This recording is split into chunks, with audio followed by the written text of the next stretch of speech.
Assalamualaikum warahmatullahi wabarakatuh.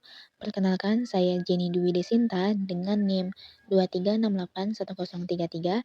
Di sini saya akan memberikan sebuah video tutorial mengenai bagaimana caranya mengolah data pada kuesioner untuk diuji di berbagai uji di aplikasi SPSS. Nah, data di kuesioner ini itu sudah saya susun supaya memudahkan dalam perhitungan di aplikasi SPSS nantinya. Nah, langkah pertama itu kita copy bagian header-nya ini, yang bagian X1 pertanyaan 1 sampai seterusnya, bagian total Y-nya. Kemudian kita paste, cuman paste-nya itu menggunakan transport, sehingga dia itu waktu di paste-nya nanti itu tidak ke samping akan tetapi itu ke bawah. Nah, di bagian transpose ini. Nah, jadi seperti ini. Nah, hasilnya nanti kita salin lagi dan kemudian kita buka SPSS-nya, kita pastekan di SPSS-nya. Nah, di bagian variable view itu kita pastekan tadi salinannya di bagian ini. Nah, nanti hasilnya akan keluar seperti ini.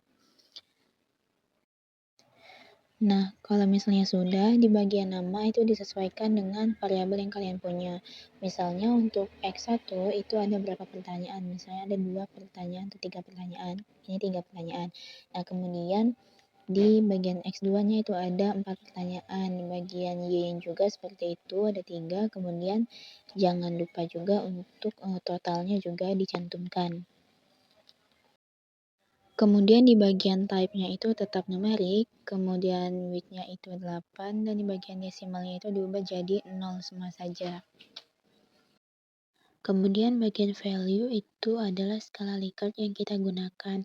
Misalnya untuk value 1 itu sangat tidak setuju atau STS.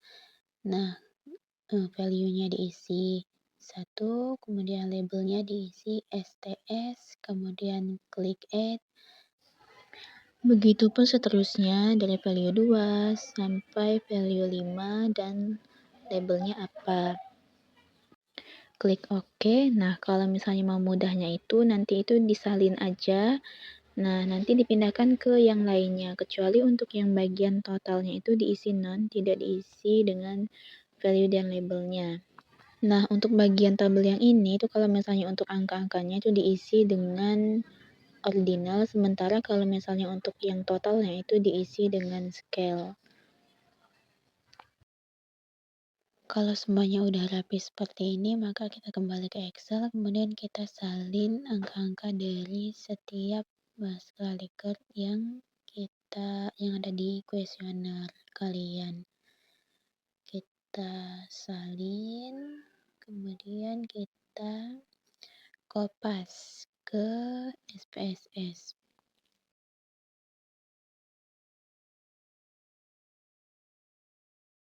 Nah, kita paste-nya itu di bagian data view. Kita paste di sini.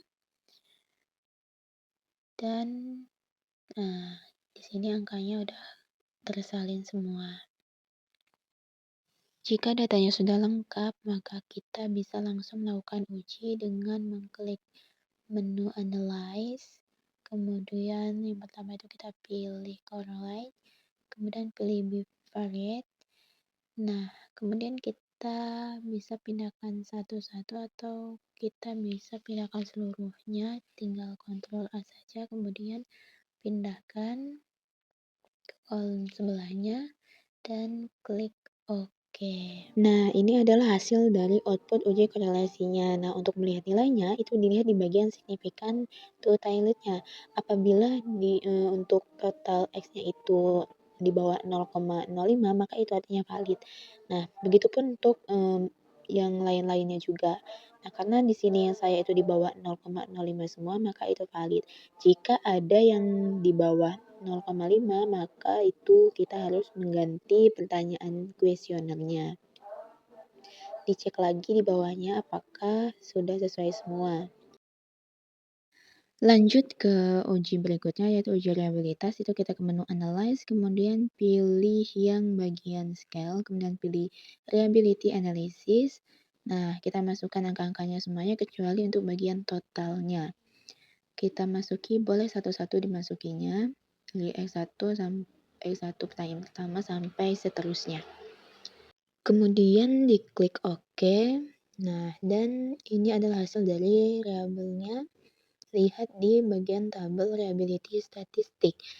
Nah, lihat nilainya itu di bagian convex alpha. Kalau misalnya dia di atas 0,6 artinya itu reliable. Karena yang saya 20 artinya punya saya itu reliable. Ini kan tadi baru yang X1-nya. Kalau misalnya mau lihat yang X2 atau Y-nya itu tinggal diubah lagi aja tadi. Nah, kalau sudah selesai, kita ke uji berikutnya, yaitu uji normalitas.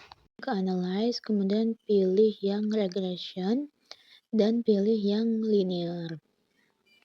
Nah, bagian ini yang dimasuki itu di bagian yang dependennya itu dimasuki yang total Y-nya, kemudian di bagian yang independennya itu dimasuki total X dan X1-nya dan total X2-nya.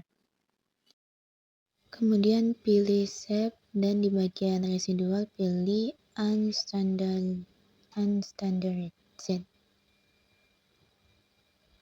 Kemudian continue dan pilih atau klik OK.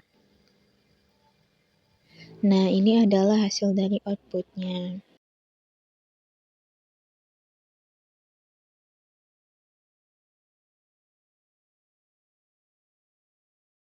Oke, langsung aja ke uji berikutnya. Kita ke menu analyze, kemudian pilih non-parametric test. Nah, klik yang bagian legacy dialog. Kemudian pilih yang one sample. Kita scroll ke bawah dan pilih unstandardized itu dan kita pindahkan. Nah, selanjutnya kalau misalnya sudah itu kita tinggal klik OK. Nah, ini hasil dari one sample-nya. Nah, untuk melihat nilainya itu lihat di bagian yang asymptotic significant to tail-nya. Nah, kalau misalnya lebih dari 0,05, maka itu pengambilan keputusannya normal. Nah, berhubung ini adalah 0,2 dan itu lebih besar dari 0,05, maka pengambilan keputusannya ini normal.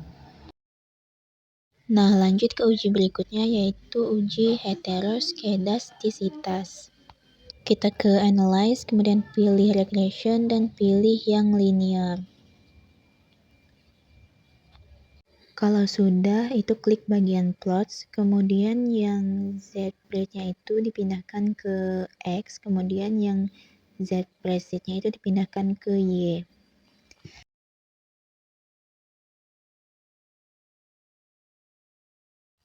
Selanjutnya kita klik continue dan kemudian klik OK.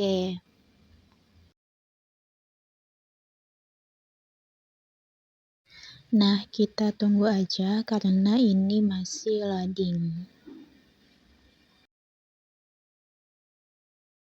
Nah, ini hasil dari scatter plotnya. Nah, di sini menunjukkan bahwasanya titik-titiknya itu tidak membentuk pola tertentu dan bergerak di atas 0 maupun di bawah 0. Jadi tidak terjadi namanya heteroskedastisitas. Jadi bisa digunakan untuk uji selanjutnya seperti uji regresi. Lanjut berikutnya uji multikolinearitas, itu ke menu analyze, kemudian pilih regression, kemudian pilih linear. Nah, setelah itu pilih yang statistik. Kemudian centang di bagian yang collinearity. Terus continue dan klik OK. Nah, kemudian kita scroll ke bawah.